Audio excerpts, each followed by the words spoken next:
Woo! What's up? Welcome to another episode of Aftercraft with me, Coop and Imani. Yeah. Goodness gracious. What an episode we got. What a phenomenal episode we got this week. That was that was this is one of my favorite episodes. I'm gonna just say that right at the top. I I mean the show was so good. I don't know if there's been a bad one yet. I would say like maybe episode 2, maybe, but that's not even that it was a bad episode. It just wasn't what No, episode 2 was a dope episode actually. It So, had I don't yeah. recall a bad episode yet. Yeah, It- it's like picking a favorite every week we get a new favorite. So I think we might just have to say the whole show was good. There hasn't been a bad episode yet. And as far as like I know in some areas like flashbacks or going into the past, I couldn't help but compare it to Watchmen. And although Mhm. Watchmen is great, I would say as a whole I love Lovecraft Country more. Yeah, I think each episode of Lovecraft thus far has been very strong. And it's they haven't disappointed me. From the writing hasn't disappointed me at all in Yeah. any episode, and that's for me that's most important. Because the storytelling has been great. All of the racial issues and magic issues and drama and fantasy and all the elements that they've blended into this have worked so well, and they've been so well written. Shout out to Misha Green Hmm. again, as always, for because this has just been phenomenal. Yeah. I when they went back in time, which episode was okay? The episode 6 where they went to Korea. Yeah, I said that that was my favorite episode of them visiting the past. And although in a way they went back to the past, but they brought some of the people from the future with them, so it was a little bit different. But I would now put this episode above that one. yeah. I think from an emotional standpoint, as far as the emotional beats that they hit, and Montrose once again being his path to redemption, and the writing in this has been it's just been phenomenal. For his character and the character development that he's gotten. Um, this episode kind of that was really the highlight for me. Um, well, we'll get into it, but Let's get yeah. into it. I So I gassed him, yo, Mrs. Cooper. I can I just say that when Hippolyta popped up, I literally stood up in my living room and was like, I told y'all she was coming. She was not playing about her baby. I told y'all, and I was jumping for joy. She showed up. She meant business. There was no question. Like the only question she asked was Hippolyta. Was Diane in trouble? And I got straight to business. She showed up because Diana was in trouble. She knew it. So in a way, I was like, why is she fronting? We already know. And although I kind of understand her aversion to telling them exactly what was going on from the jump, I mean, one, what she's gone through is crazy, but also they've been lying to her the whole time. So I'm starting to feel like she just needs to say, first of all, y'all not going to question me because, I already know that y'all been lying. Y'all been keeping secrets from me. You never told me the truth about how my husband died. So why are y'all wondering what's going on with me? I just fast forward a little bit to the scene where they were asking her all those questions. I felt it. I'm not a mom yet. I do have a dog who I would do everything for. And I personally feel like if I had the capability to travel through time and something was happening to Chewie, I'm popping up. And this is a dog. So imagine how I would feel if I had an actual child. And just, yeah, shout out to all the moms. Shout out to you, Mrs. Cooper. Shout out to my mom. Shout out to my Mima, who just turned 77 yesterday on 10/10. And I think it's crazy that the show actually starts on 10/10. But yeah, so I knew that mom was not going to let her baby just suffer. She was going to come back and save the day, and she did. Yeah, no, absolutely. We saw this. Yeah, there was no way that she was gonna sit on the sidelines for this one. at all in whatever way that she could manifest herself. She was going to she was definitely going to be here for this one. Yeah. Um, and it was good to see her show up in the physical. And we get confirmation that she has been in the multiverse. So we get some definition or understanding of where she has been, like what technically it's called, and it's just the multiverse. She was on Earth, what, 504 504. for I 200 don't know some if years. y'all play She Lotto was there for numbers. two. Wait, but she was there for 200 some years, so she is immortal. She's not only is she immortal, she's also the smartest person in the room. I don't care what anybody says at this point. She's smarter than Christina, even though Christina has maybe a little access to different magic than she does. But no matter what room Hippolyta steps into, they need to listen. And I hope we see more of that next week. Um, Yeah, yeah. I'm yeah. also kind of, She pulled a Doctor Strange. there were a lot of cross references, maybe not intentionally, but things that I noticed from other shows. We'll get into that. Well, do we want to go scene by scene, or do we want to go person by person? Because there was a lot of stuff that happened. Let's go through scenes because the whole once they go to Tulsa, like it's sequentially everything that happens, like we are gonna have to talk about. Right. Um, My notes. yeah, so she shows up. Christina come. So wait, Christina. Yeah, Hippolyta was there when Christina cast the spell. So they make the agreement to um get Christina involved, and then to uh Letty had to reveal to Atticus that she'd already dealt um the book of names to Christina for that um the mark of Cain, because he didn't know. Once again, like that, to my point from the previous episode, like they're not communicating. Like she gave up a leverage piece, and that she didn't really need to give up at that point in time. So like now, so she had to face the consequences of that. Like the team did, because Atticus had a good point. Like that was a good leverage point for him. It's like, hey, listen, or for the team really, and for Diane, it's like you fix Diane, and we'll give you the book of names. They lost that opportunity, and Because so Ruby mm-hmm. then has to call a favor, which is, I think that's the first time Montrose, or at least she reveals to Montrose that she knows who Christina is, and that she owes her a favor, and that she's got some sort of connection with her in that regard, because he seemed surprised. He was very upset with everyone resorting to magic after they had agreed not to. So he was understandably, well, he to me he was understandably upset, which is a strange thing to say, but Although I understand him being upset, I still blame him for them running to it in the way that they did. Things could have just been all simple and absolutely, easy had he, if he didn't kill old girl, and if he things didn't would be. burn down that book, from the jump, like, if anything, it's, I don't want to jump around, but he blamed Letty for something that, in my opinion, was probably his fault to begin with. Which is, He was saying, like, Letty giving, this is in a later episode, not excuse me, a later part in the episode, he blamed Letty for Atticus's oncoming death, saying that you're just responsible in his death as I am, because Letty gave oh the yeah, pages. But in reality, had you, not done what you've done, she may have yeah, never. like yeah, that point was defunct because he killed the translator. Like they wouldn't have needed to deal. So his that he was just, that was an emotional response Yeah. to from him to her. Like he's just lashing out in his very Montrose way. And Ruby, like, good lord, Ruby is just, she's just continuing to disappoint me.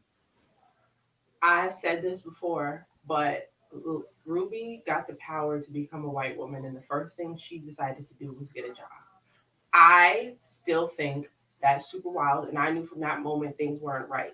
But she has evolved into just the cooniest of coons, more of a super coon than Black Noir.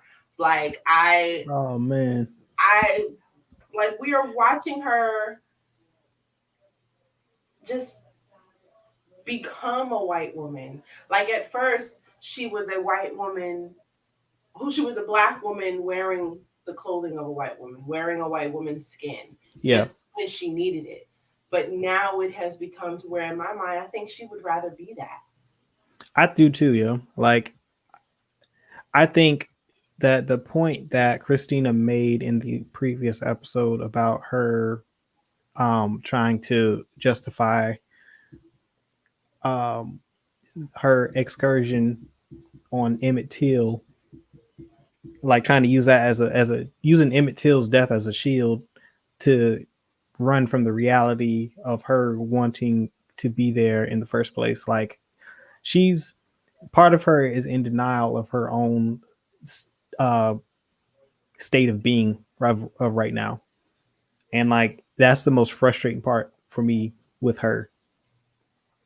Yeah. One, like she's still somehow in her mind she's in denial about her real intentions, and then um she's acting like you said like a coon, like she's like really simping for Christina right now, and it is annoying.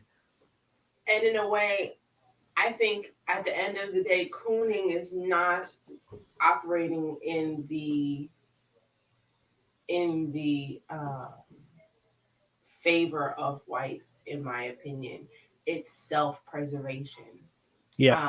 Like even if you compare it to Samuel Jackson's character in Django, yes, he loved his white master, but in reality, he did what he needed to do to stay in the house.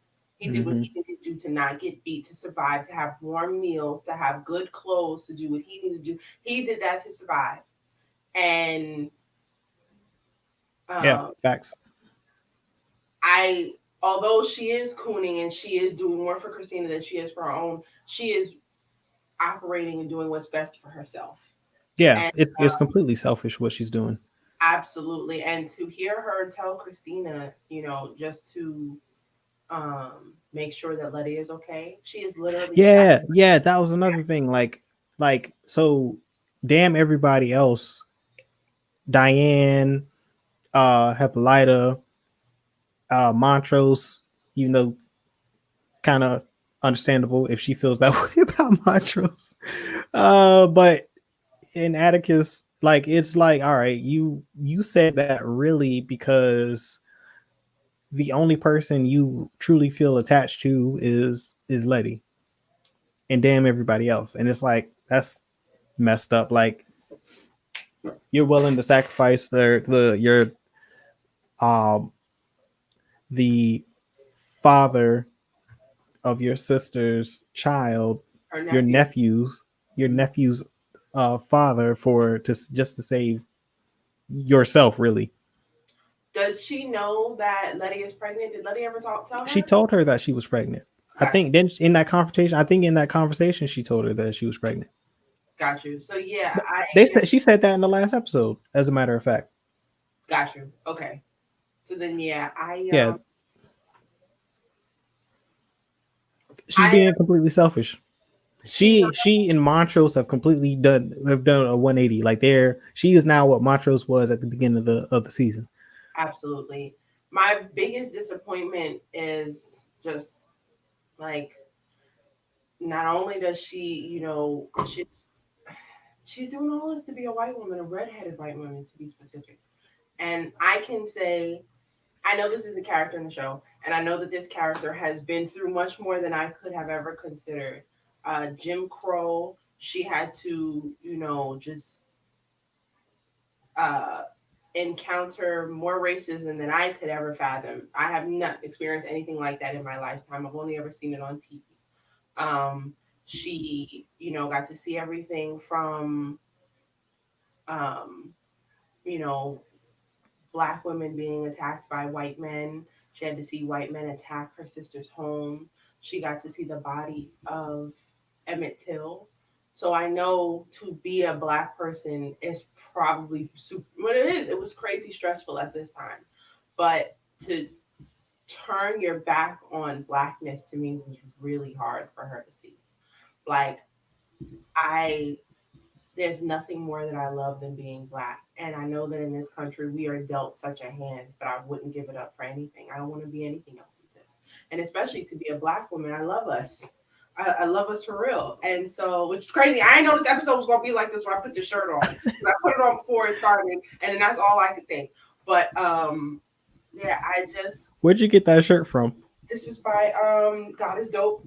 Shout out to them and their 1 million uh messages on Instagram and text messages. Let me tell you something about this company, y'all. They will make sure you know what's up with their new shirts.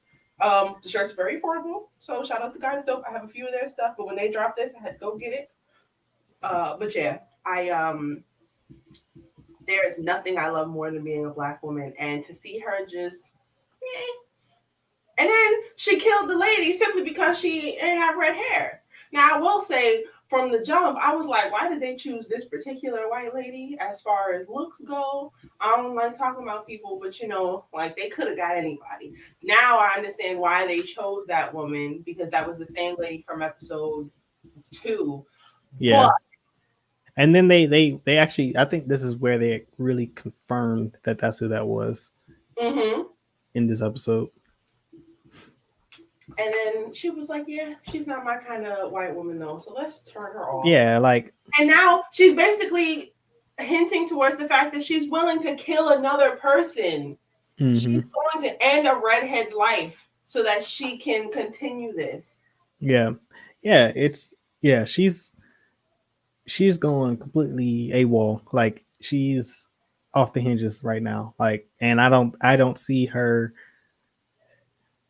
I don't know what they could do in the next episode to redeem her, but she's sort of kind of irredeemable at this point. She's feeling irredeemable, and the question is, do I want her to die or not? I've kind of reached the point where we know that Atticus is gonna have to die, but I don't want to see anybody else die on the show. I feel connected to these characters, and in a way,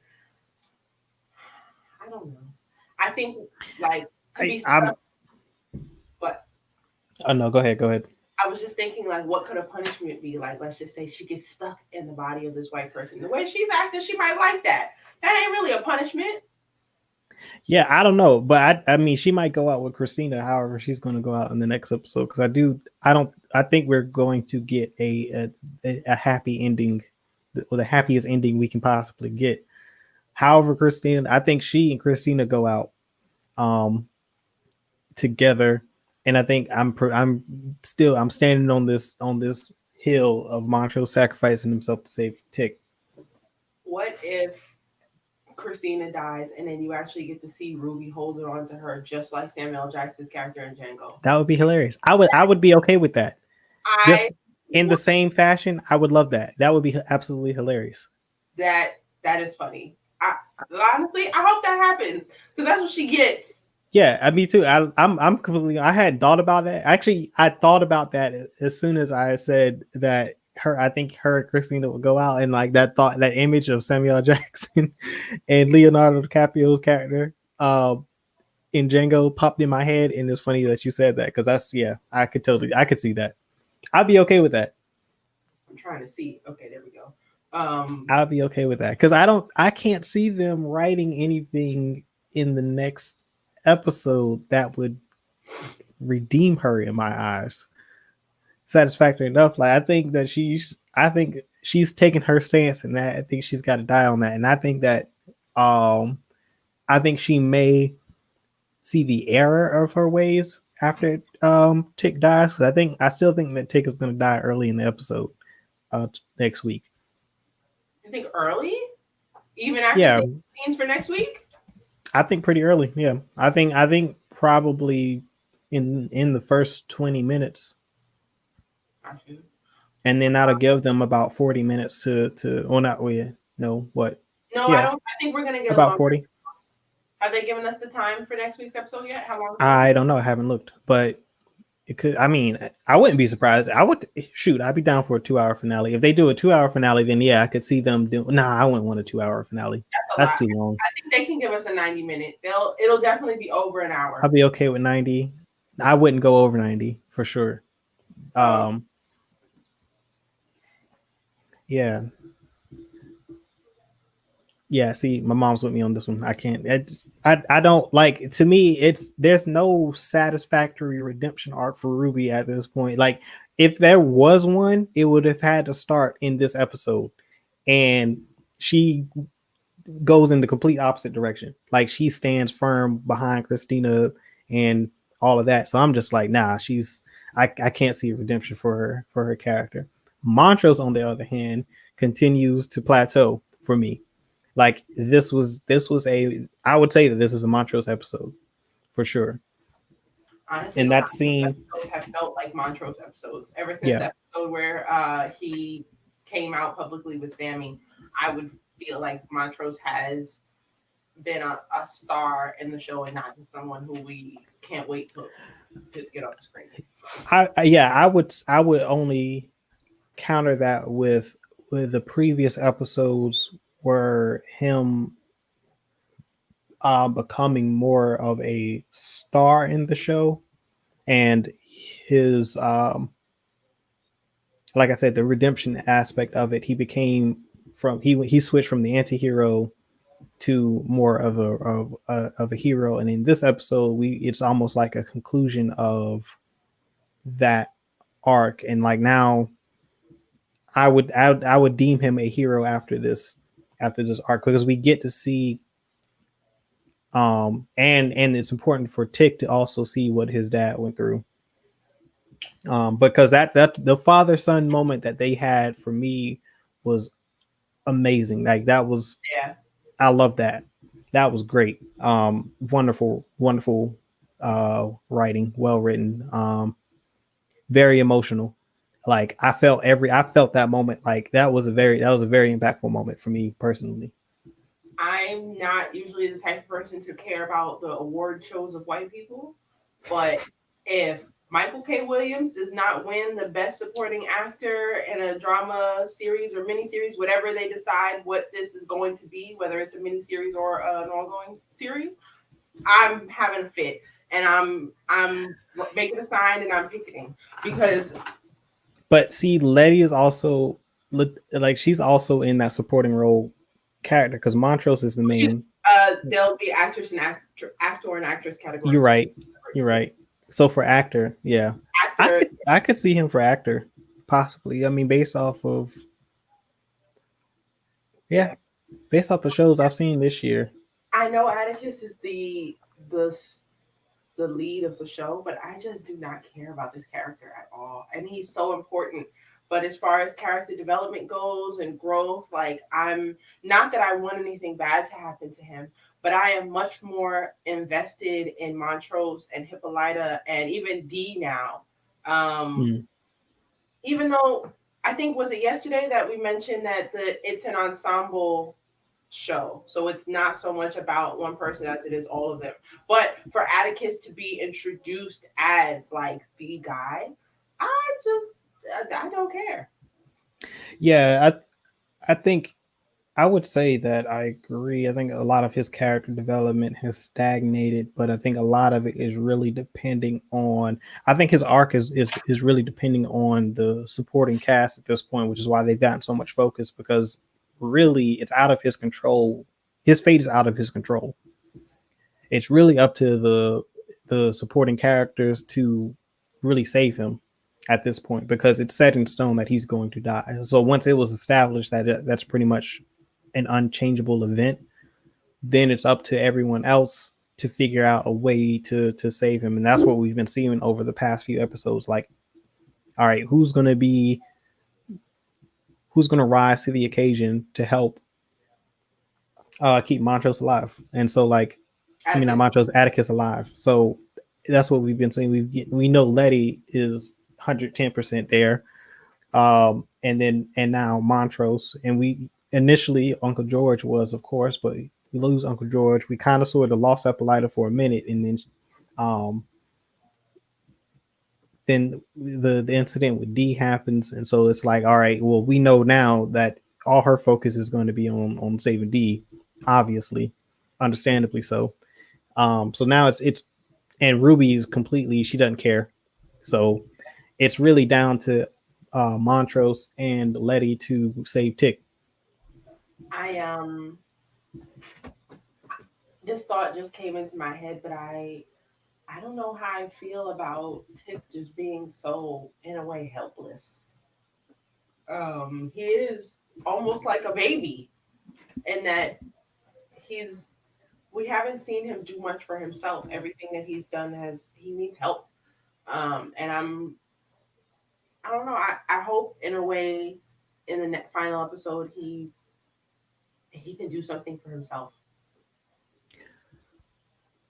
Yeah, I think since they had to go to Detroit, he hasn't done much for himself. That was probably the last time I saw him make a serious move that would benefit him. Even though he did it for Christina, low key, he hasn't helped himself since what was that episode 3, 4? That was episode 4. yeah. What are you referring to? With when he got the I mean, he got the warding spell. That was like a couple episodes ago. Did That was that was that Montrose that had was to do last episode. that. Montrose, Hmm? that's what I'm saying. Like he couldn't even do that by himself. Montrose had to do it. So I'm talking about Yeah, him. what I think, yeah, Montrose had to cast a spell, but he still made the deal with Christina. Like, to me, that's him taking initiative to like protect himself and everyone else. And I think that him traveling to the future and finding out that he has a son adjusts his priorities really, because he knows that Letty is pregnant with his son. So I think, to the way I see it, his focus is shifted on protecting Letty more than anybody, more than himself even. Okay, I can see that. He's not so much invested in saving himself anymore as he is in making sure Letty is okay. Yeah, that's that. Um, To me, that's what I've interpreted from the way he's been acting. Like he's completely invested in trying to make sure that Letty survives, and because he wouldn't even he really made that deal with Christina not for his own protection, but to protect Letty. mhm.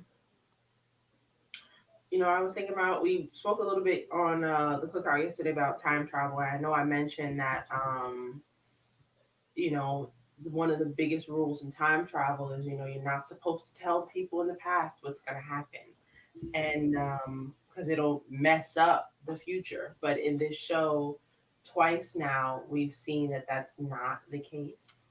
We from I mean one just Montrose actually getting the book.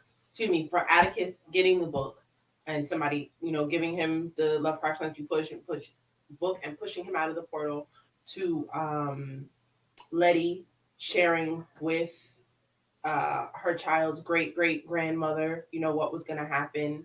Um, Dang, I lost my train of thought. Where was I going with this?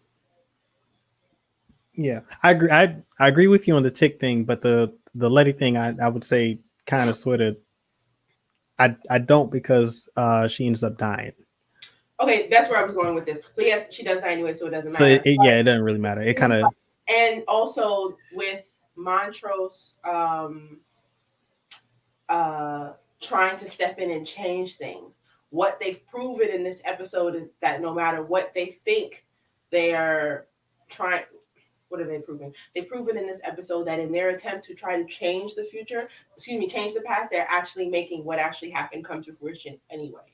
that's So true. for all we know, they're going above and beyond to change uh, the past or to change what the future will be. They're probably going to make it happen anyway, and Atticus is going to have to die. But yeah, but that, to me, that's always been set in stone. He he's going to die on the night of the eclipse. Like that, to me, that's always been a firm point. But it's not. It's what's been in contention, what's been in debate, is how, if the death is permanent. And so like that's what they've been working on throughout the show, is how to make it. Is there a way to bring him back? And then the book, of course, and that's where I would agree with you on the future portion with Tick, because him getting the book, I believe it also revealed that he is alive because his son knows him in the future. So like that kind of Is that what he said? this what He I don't didn't. know. Maybe it's not. He didn't say whether or not he lived. The only well, no, Atticus did say that Christina sacrifices him. He said that in the book, Christina sacrifices him for the eternal equinox. So Right. he didn't say anything past that. So he did not mention whether or not his son was able to bring him back. The family was able to bring him back so that he could live on for his son. But he does know that he is going to die. Yeah. Yeah. But see, yeah, yeah, that's right. Like he knows he's gonna die on the night of the eternal equinox, but that doesn't necessarily mean that he's gonna stay dead. And I think the only way that you can explain this is that if the person who handed him the book knew that that was a necessary aspect of him surviving, because if they knew that Atticus in their timeline had Lovecraft Country, Mm-hmm. then that would be the reason. Because there really wouldn't be any other reason for him to get the book at all if the death was going to be permanent. In my opinion, like there's no point, because if he is going to die permanently, then there's no point in him. Why would you even give him the book in the first place? Like you're not changing anything unless like it's a necessary aspect of them bringing him back after the eternal equinox. What if he does die, but the eternal equinox is not on him, it's on someone else? What if the power of or I mean, I guess, can you sacrifice yourself in order to make yourself live forever? But what if Christine is not the person who ends up with that power? What if it's given to somebody else? I could Yeah, like I I could see I don't want to that. see Christina get that power. I mean, I don't know. Yeah, I don't know. It depends. I don't know. It could be a thing.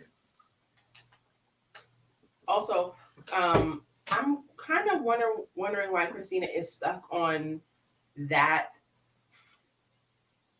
that uh particular power. I mean, we've seen within Hippolyta herself the power that she has. She's been alive right now for 200 years just because of her time travel, but for all we know, she's going to keep on going. Why does Christina want this power instead of that power? Like, if those two powers can exist and she can travel through time, in my opinion, time travel and being able to travel through time in that way, especially the fact that she's been alive for 200 years, kind of makes me feel like, she time travel is a form of immortality. So why does Christina want that one? Like, what am I trying to say? Are there other forms of immortality that exist? And what's up with this particular one? I think she's more concerned about having control and domination over the present than traveling through time. Like that does give you, that is a form of immortality, but it's still, there's still a level of mortality to it, because you're, although you have the power to travel through different time periods, it doesn't necessarily mean that you're immortal. I mean, she's currently immortal now. She can't be hurt. Like she's got the spell of um the mark of Cain that's protecting her. So like the different forms of immortality. What she wants is to be completely untouchable. Like we even see Hippolyta is um I think that they holding that portal open nearly kills her. So she is vulnerable. With what Christina has, she would be completely, what she's wanting is complete invulnerability. And then she would still have access to the time travel and all of that stuff. Like she would be completely like um immortal. So So I to guess her, I think that the priority is to be, nothing can touch her. She knows that the only thing right now is time.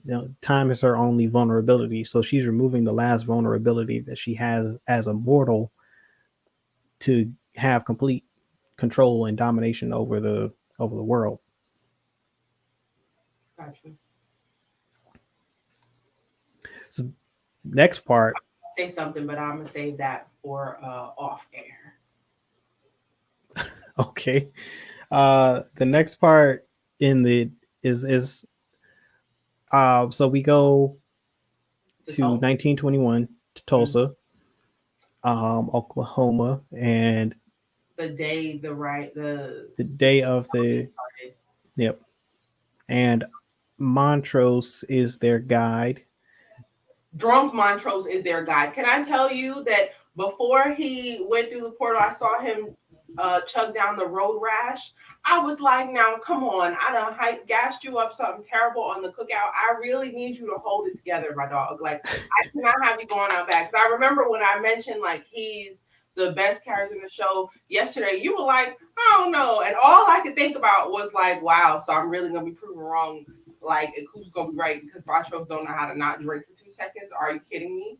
So he redeemed himself a little bit, but I was worried. So back to what you were saying, drunk Montrose is their guide, not just Montrose. Yeah, he had some there were some moments there where he could have made a turn for the worse, that and he chose to be better, which in the end we all appreciate. And I really like this part because there's a confrontation he and Tick had. Well, Tick confronts him because one, he's drunk and he's threatening to run off. Mm-hmm. And Tick confronts him and is basically like, yo, when we're done with this, you're not my father. Like, completely disowning you, disclaim, like, this is over. The relationship that we have right now, that's on pins and needles, is completely, I'm done with you. So that kind of sobers him up a little bit, and he gets frustrated, upset, and he brushes past Tick and leads him to the house, and then they go into like a shed. And we forgot to mention that Montrose came clean about the fact that he may not be his father earlier in the show. And one of the scenes, because Christina said that they would need the blood of these closest friends. Oh yeah. Okay, yeah, I forgot about that. We forgot to mention that not only he did that, but he didn't have to do it because 2 seconds after he did it, Hepalitis showed up.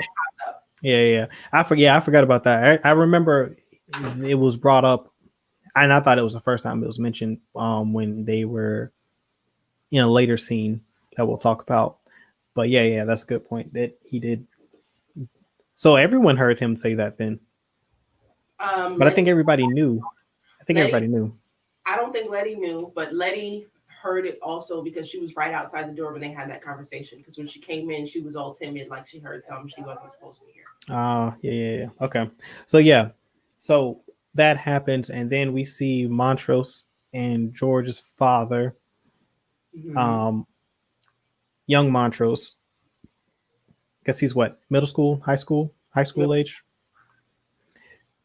Runs out of the house. He's being chased by his father, and his father is beating him with a switch, like violently. Like this is like way extreme, overboard. To the point where he gets a gash on his arm and he's bleeding. Yeah, and he's still him after that. Yeah, he's like, I mean, this is 110%, 210% abuse. Like, this is way overboard. And there are people in the neighborhood is walking by, not saying anything, not doing anything. Like, he's that on the front lawn of his house. Like, I was like, so people can see you, right? Like right there out in public in the neighborhood. Like that was wild. And it was why I like how that was written was because Tick previously, in just a few minutes before that, was confronting him about how Montrose used to beat him in the same fashion. And then he sees how his father was treated by his father, or Atticus's grandfather. And then it gives, like, there's a clear moment of clarity for Tick. Like, he's like, oh, now he gets it. Like, it's definitely not an excuse because no one should ever treat their child in that manner. There's no excuse for that ever. Mhm. Um, but now he's got a level of clarity as to why his father abused him Mhm. too. It's not a forgivable moment, but it's something to witness, to see his father basically did the same thing that it was, seeing his father go through the same things that he was as a child, like kind of sobered him and grounded him a bit, like because then he was able to um empathize Yeah. with his father in that moment. Uh, Um, Abuse is absolutely inexcusable, but Atticus is now privy to the fact that his father is a truly damaged individual. yeah, Like it's one thing to hear it and hear it be said, but it's another thing to see it. And it was hard for me to watch through TV, so I can only imagine how they felt in that scene. yeah, that was a rough scene. And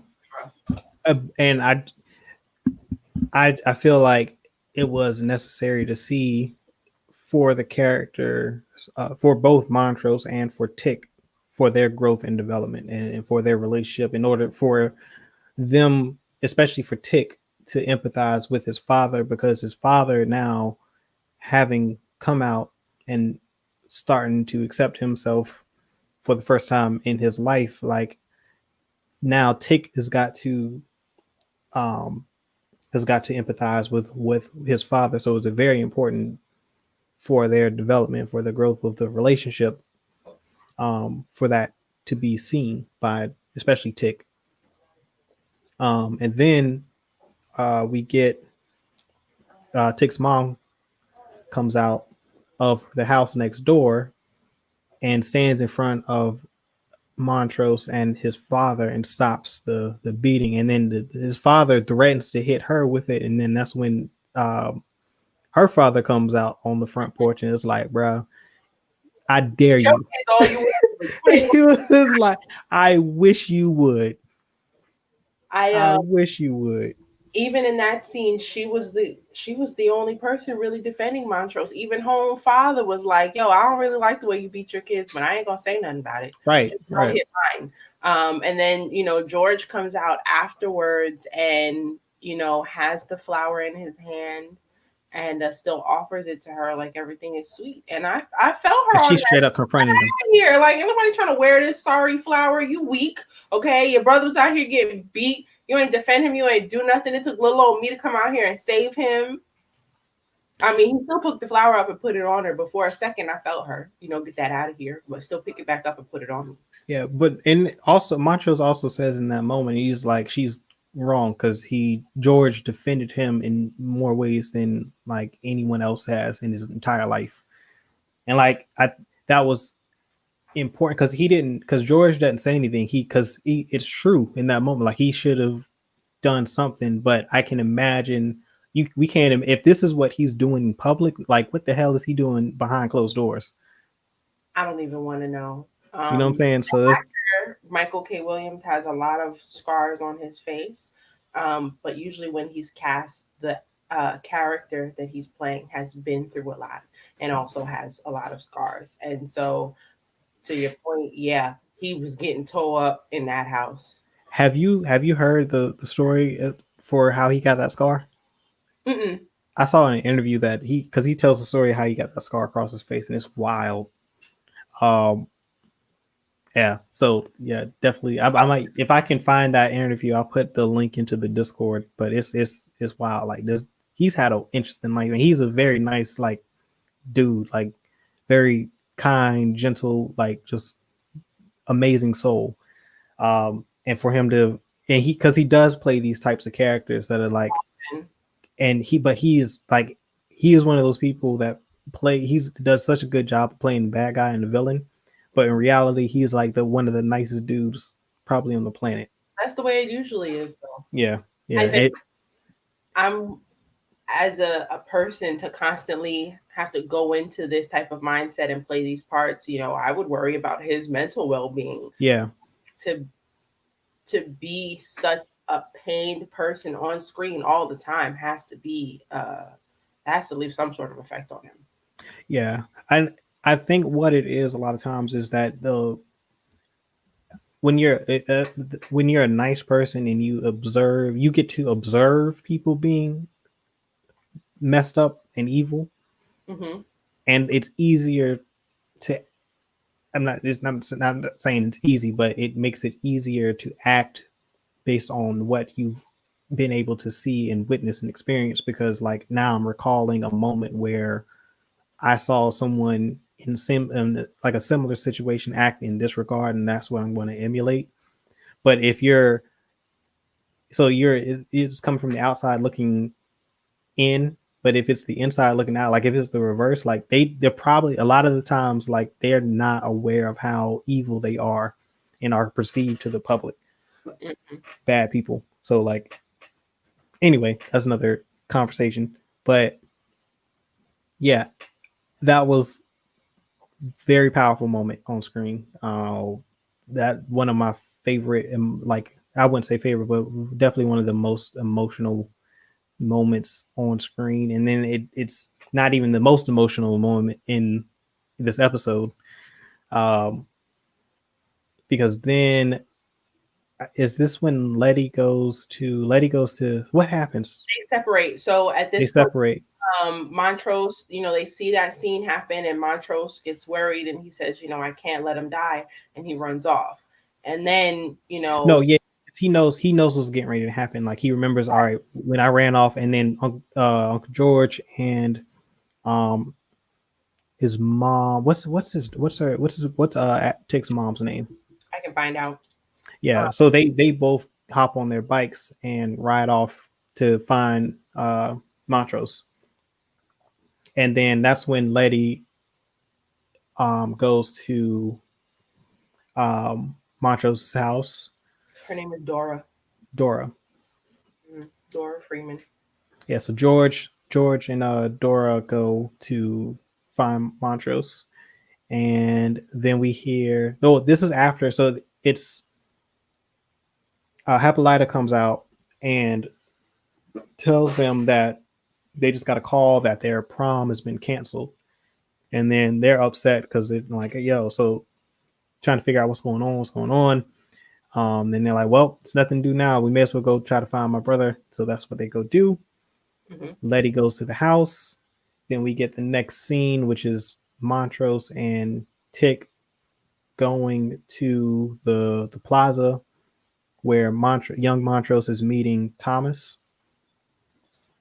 and Hmm. then that's a once again another very emotional and impactful scene with these two characters, this father and son having a real honest moment that they've never had in their entire life, and it's like, can this? It's a moment that should have happened long before it did, but I also go like, so if all of these events don't happen, does this ever happen? Like, does this conversation ever happen? Necessary. That's why I said, they're trying so hard to change the future, but if anything, they're just making exactly everything that happened happen. Um, Yeah. can I actually break down the fight scene that follows? Because your mom mentioned that she was a little confused, and my mom was confused by it too. Your mom says, so what Oh, yeah. was Tick opening up a can of kick ass on saving Montrose and his mom and his friend during the brutal attack?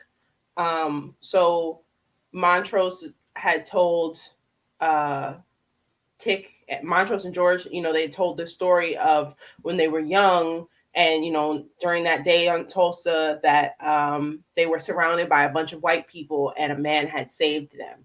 He had told a little bit about it, but he'd never gone into detail. And today we found out why Montrose was there in the first place. Montrose was there because he had a friend who we now know was also gay, and they were, in a way, I guess you can hint at, exploring their sexuality together. And that was kind of, they were each other's piece in a time where to be black was one thing, but to be black and gay was just a whole other crime, even more so than it was today. And so they had met there because, you know, after Montrose had been caught by his father, you know, with the flower in his hair and wearing his brother's jacket. His father beat the heck out of him, basically trying to beat the gay out of him. So Montrose called his friend there so they could talk, tell him, I can't talk to you anymore. And then those gentlemen showed up and shot his friend. And they were Wait, about, but because he not only he does he say that, I mean he tells him that he can't talk because he's the F word and he's not. and he's not, absolutely lying to himself, lying to Which his he friend. which he admits to Atticus once again in that moment, which is His father beat the down low into him that day. yeah. His father beat him so badly that he swore from that day, he, not even that he had to hide it, he told himself he wasn't a gay man that day. Yeah, he tried he that's and he I think he says that he said that this is basically where the lie begins. Like this is where I began to lie to myself that I Mm-hmm. wasn't. This is not who I was. And then he also says that because of that, like he blames himself for the death of Thomas because he in that moment denied who he truly was, and he felt that if he hadn't in some way somehow that would have saved his friend from the from his fate from being killed in that night. And in watching it, I kind of think that is a little selfish because I don't think no matter what he said, he could have saved his friend if he had complained. The fact that they were there was the problem in the first place. I think he feels guilty because the last thing that his friend experienced was the pain of, you know, being rejected by someone he loved and someone who he thought cared about him. So that was his decision to change that. I think was based more in selfishness and that I don't want him to die being mad at me versus I don't want him to die. Of course, he didn't want his friend to die at all. But the fact that his friend died because, the friend died after those words has to hurt even more. Yeah, I think it's a moment that he's had to live with for his entire life since then that he's not really accepted as an emotional moment for him, and he's now admitting it, and now he's accepting it, and now he wants to try to change it. He wants to somehow make it right, and Tick has to bring him back to reality by saying that if you do this and you don't get with my mom, then I don't exist, and then your grandson doesn't exist, and like none of this even matters. And then he then says his entire existence has been to be his father. Which I was like, damn, like I felt that, like that was fire. Like that was like he was basically telling Tick that he gave up his entire existence to be his father. Like that's the only thing. That's the only thing he was living for. That's the only thing that he wanted to be. And the wild thing for me is like he's had he said this or made this clear from the jump, from the moment, from Atticus's youngest moments, like their relationship would be so much better. But like none of this would happen if they weren't going through all of these experiences. Like I can't foresee this conversation happening any other way. Like all of the events that have transpired have led to this moment, and this moment doesn't happen unless all of these other things occur. And Absolutely. so like, and it's the most important conversation that they can have as father and son in this moment. And like I was like, That for made me, me, I'm like, damn, that was the best. It's such a well written episode. Like that whole moment is well written. Like to me, that's the most emotionally impactful scene that we've gotten in this show thus far. yeah, I would agree. I would put that above the conversation between Hippolyta and Josephine Baker, which I thought was the best. That was up there. That's now close number two. But like this one, like that blows that one to me out of the water. Like it's like, yep, that was the game winner right there. Like I don't, that was it. Right. Because Tick also is like, I think in with that admittance, he now understands, and his father what his father did, like not to justify what his father did, but he understands his father and why he did the things that he did. Yeah. Our moms in the comments are still trying to figure out what was going on with Tick being the stranger in that scene. So uh, Montrose and Atticus are having that moment, and then they see Thomas get shot. And Montrose is, once again reliving that pain of seeing his friend die, and he's frustrated. And now young Montrose is being surrounded by that mob of white men, and they're getting ready to beat him to death. And then Uncle George Dora show up, show up.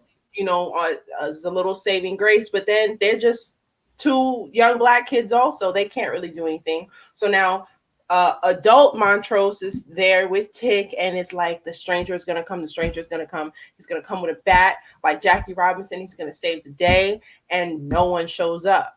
And Montrose is like, do I need to step in? What's happening? What's going on here? Like, a stranger shows up. He beats them all with a bat. And at the end, he says, what is it? You got it, kid? Yeah, he said, "Yeah, you got it, kid," or "I got you, kid." And then when he says, when Montrose says, "I got you, kid," Tick says it at the same time, and he's like, "You were the one. You're the stranger." Yes, because in the first scene of the show, in episode 1, we see, Atticus has fallen asleep after reading Lovecraft Country, and he's having a dream, and there's a whole bunch of Lovecraftian monsters, and he's at war and he's running. But in his dream, Jackie Robinson shows up. Jackie Robinson shows up and says those same words to him. "I got you, kid," and then smacks the alien out the way. Yep. And so Atticus realized, well, in that moment, he doesn't realize he's the stranger yet until he takes a step forward and his foot hits the bat. Because remember, they didn't have a bat with him. So they're looking like, where's the guy with the bat going to show up? So he takes a step forward. He sees the bat there right after his father told him that a man shows up with a bat. And that's when Montrose goes, "It's you." And without hesitation, Atticus picks up the bat and goes and tears those white men down. By the way, when he hit that first dude in the jaw, this show is not afraid to show gore, which they never have issues with that on HBO. No, but I appreciated that. No, we have seen a lot of bones break. We've seen a lot of I saw that coming. Like as soon as they did the close up on dude's face, I was like, bro, he about to get his leaned. Also, not to mention, the thing that I didn't want to say on camera, they also bring up in this scene. Also, you notice he knocked the white lady with the pink dress out on too. Oh yeah, hit her. Too. So, but hey, listen. I wasn't mad at it. She had we can't. I mean, listen, racism. As far as I'm concerned, you putting your hands on little kids, like you out here beating kids up. That means everything's off the table now. Like you hands ready to eat for everybody. Everybody can get it at this point. Because these are like high school, middle school kids that you're a freaking adult and you're beating the crap out of these kids. Like, nah, bro. Like, nah. You can get this work now. Also, I mean, I guess I could talk about it, especially since this scene, because I forgot about it earlier. But I appreciate them having her there because one thing white women. Her? Oh, yeah. Gotcha. They like to hide. You're very welcome. They like to ignore the fact that everything that's wrong with the world that white people do, they sat still and enjoyed with no issues. Who's the actor is so crazy. Who's the comedian who was the host on Saturday Night Live last night? Did you see that video? Bill Burr. Yeah, that was a good. In his monologue, talked about how white women hijacked the Black Lives Matter movement and all these other movements, and how he was like, y'all need to recognize that when white men were out here doing all this dirt, y'all were chilling right next to us, reaping the benefits of it. And now that white people need to talking to, y'all want to pretend like you didn't have anything to do with it and try to say, well, you've been oppressed too. You need to come sit right next to me and take the talking to that I'm getting, because you were just as complicit in some of this. So to see that white woman there, I don't think we've seen that on TV before. We've seen white women say racist things, but we've never seen them, in a mob of white men. Not that I. Oh no, yes, we see them. We see the like they don't get their butt kicked They don't. in those They're scenes. there, They're but there and they're yelling and they're usually the ones that are throwing out the slurs like louder and more prevalent than the men are. And it's the men because like what happens is like they're the ones throw out the slur or throw something at the black person, and then when the black person turns around to react, it's usually the white person steps up, like the white man steps up and like does gets physical. right. And so to see the woman not only being a part of the mob with the stick in her hand, but also get hit with a bat too, I think that's important. Because just like how Bill Burr says, y'all need to take this talking to, in that time, like we see you, you were part of it too, and the world needs to know that you were there. And Mm-hmm. I appreciate that. Yeah, that's what they do. That's what they do. They're so good at it. Yeah, And and they don't want they throw the brick through the window and run. that's who Ruby wants to be. Yeah, right. So it's then like she's become the villain. She and Christina on the same level right now.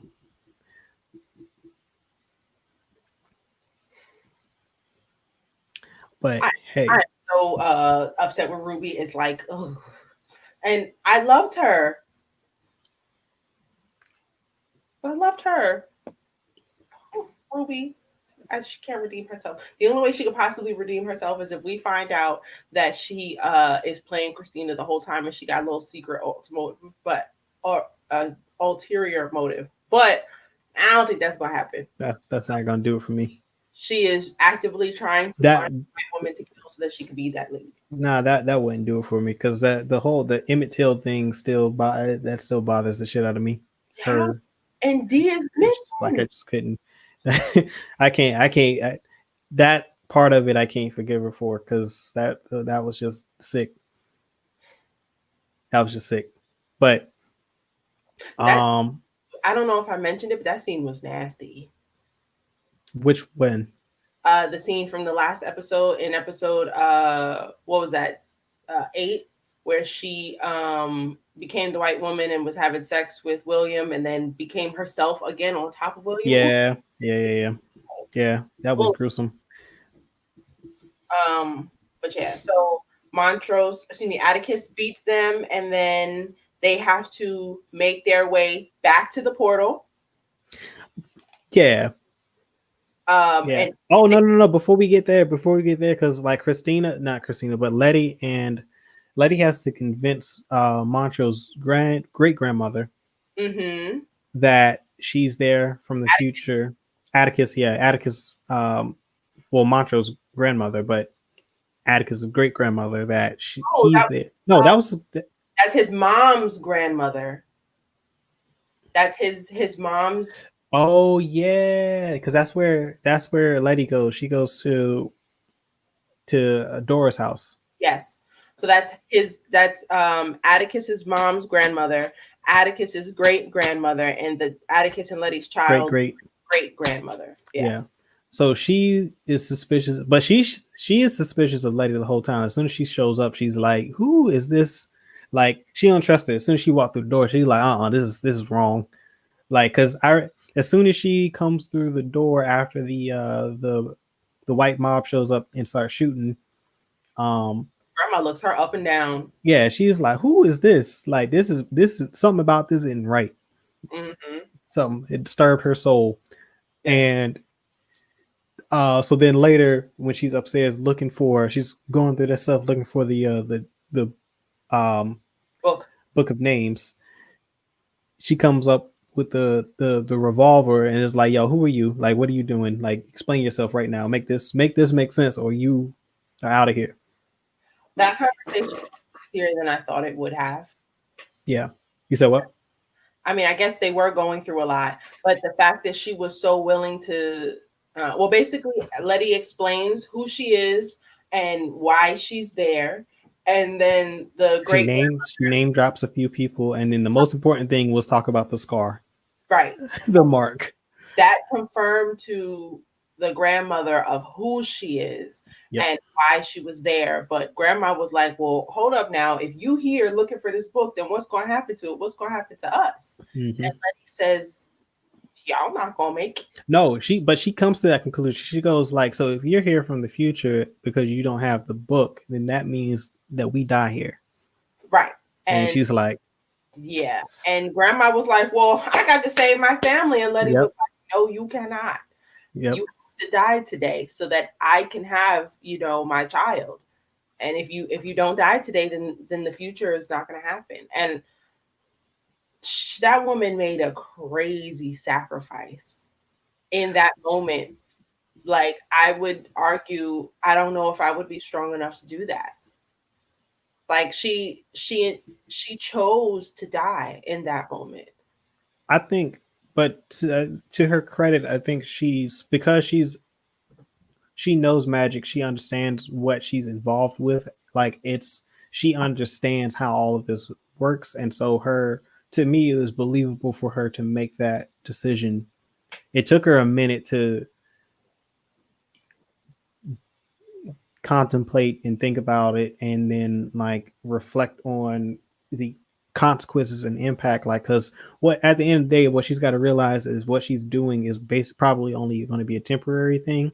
Mm-hmm. Like if she saves them now, it doesn't guarantee that they're going to still be alive in the future. And if they're not alive in the future, in that whole moment is a waste. I mean, I agree. I'm just saying, like, that's a crazy sacrifice to make in that moment, to choose to have your family die.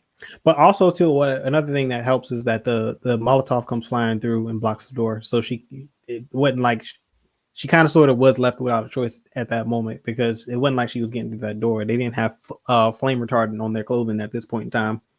So the clothes lit up quick. Yeah, everything in house, because there's no like it's mandatory now that all clothing have some level of flame retardant. Back then they didn't have flame retardant in their clothing, so like it was common that like if you left a candle lit close to a curtain, that shit would just go up in flames and your whole house burned down. Yeah. So like she knew as soon as that flame came through, it was basically a wrap. So that there was no real path for her anyway. Yeah. The scene with Letty standing there and praying with the grandmother while she burns alive is wild. That was a very powerful scene. And then also with I missed the monologue that was going on while that was happening, because there's a whole lot that's going on in that scene. Hippolyta is like struggling to keep the gate open, like she's foaming at the mouth.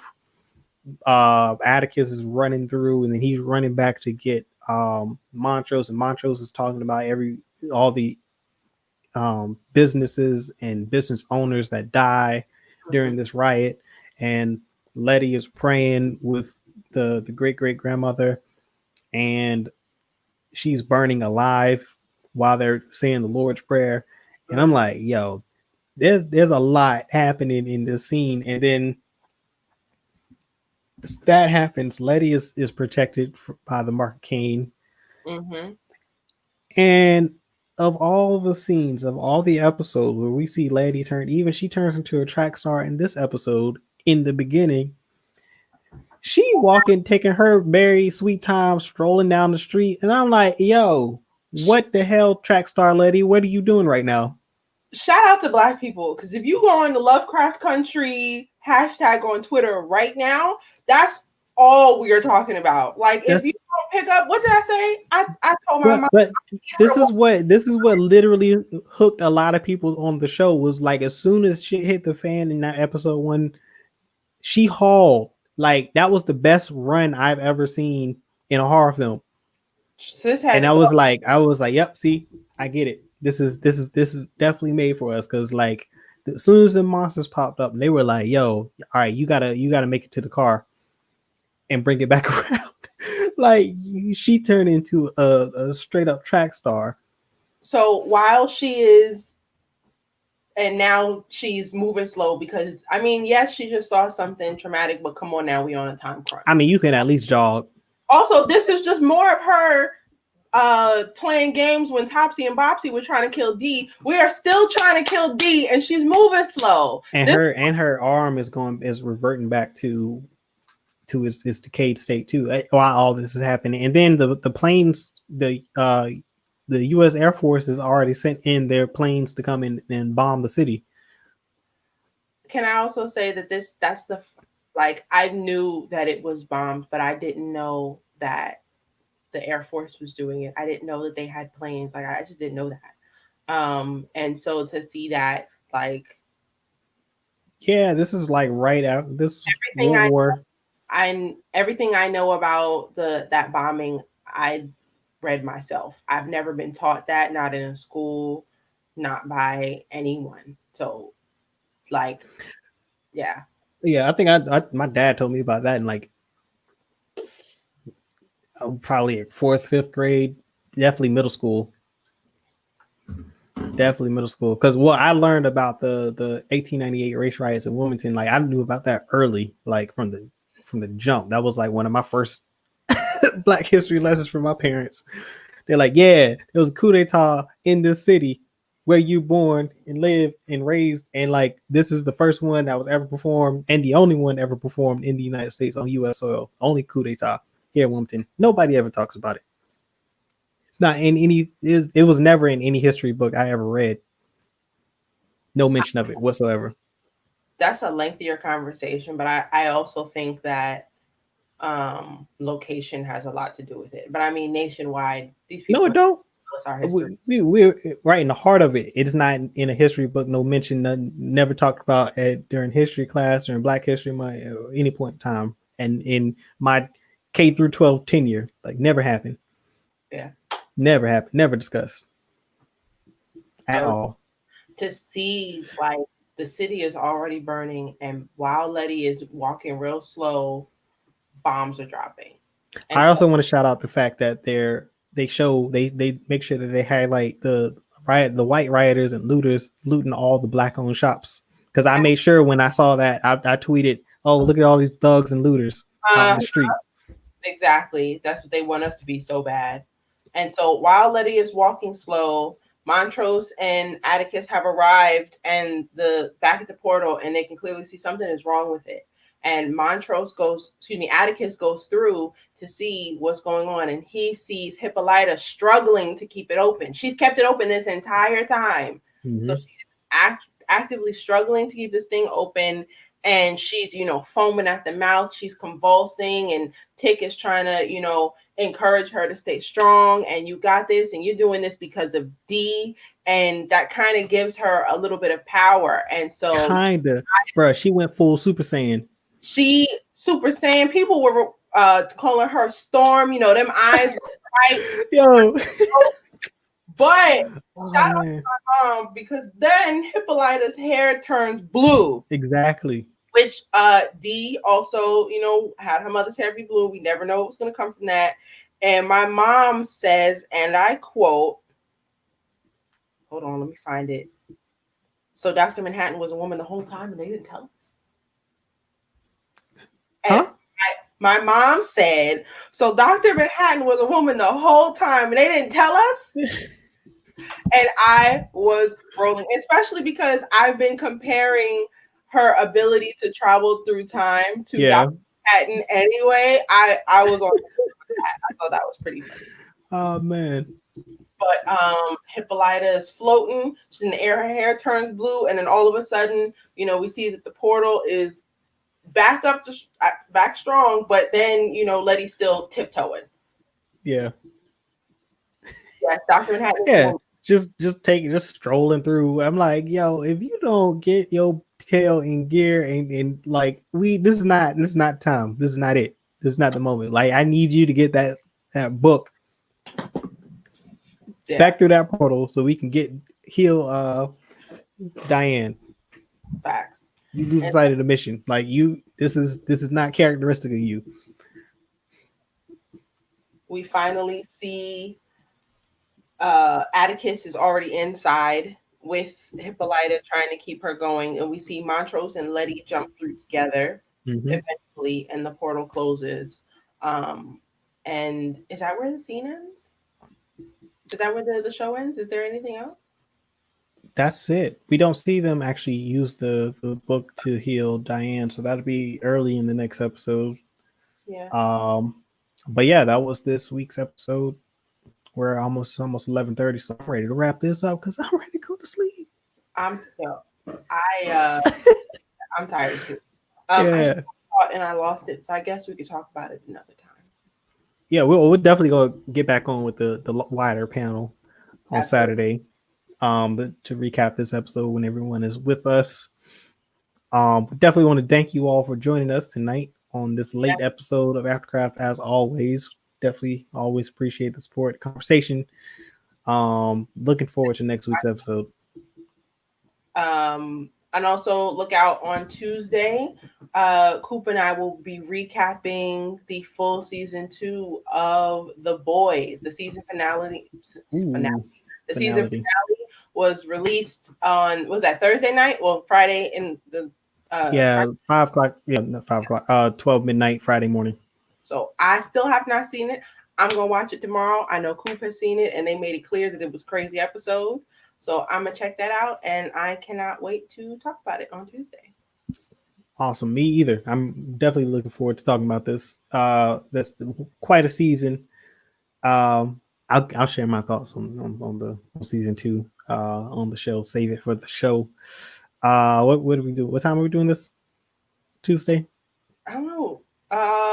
Look out on social media, y'all. Yeah, we're gonna yeah, we'll say probably 8. Let's just say you be Yeah, prepared for 8 o'clock stream. yeah, We'll 8ish. We gonna let 8ish. y'all know. Yeah, we'll Make sure you follow us on Instagram, on Facebook, on Twitter. We're updating things there all the time. Make sure you like and subscribe this video. Please join us on the Discord so we can keep talking about this stuff. We are literally chatting all day long. If you got a question or if you have something you want to talk about, throw in a comment in one of the chats and people will jump right on it, I swear. Yeah, and also if you're watching this after the live stream and you have any theories or comments or concerns about next week's episode or this episode, make sure you leave those in the comment section for us because we will address them on the cookout on Saturday at 8 p.m. Eastern Standard Time next week. And Wednesday, so we've got on Tuesday we're doing The Boys season 2 recap, and on Wednesday we will have a double header for Starlight Beacon. We are going to recap episodes 4 and 5. That's me and JBM at 8 p.m. Eastern Standard Time on this channel. So make sure if you've been watching The Mandalorian or if you're interested in hearing us talk about our breakdown and review as Star Wars fans of these episodes, make sure you tune in for that. And yeah, I think that's our weekly lineup. More details on the cookout will drop later during the week. And once again, thank you all for joining us. Thank you and good night. Peace, love, and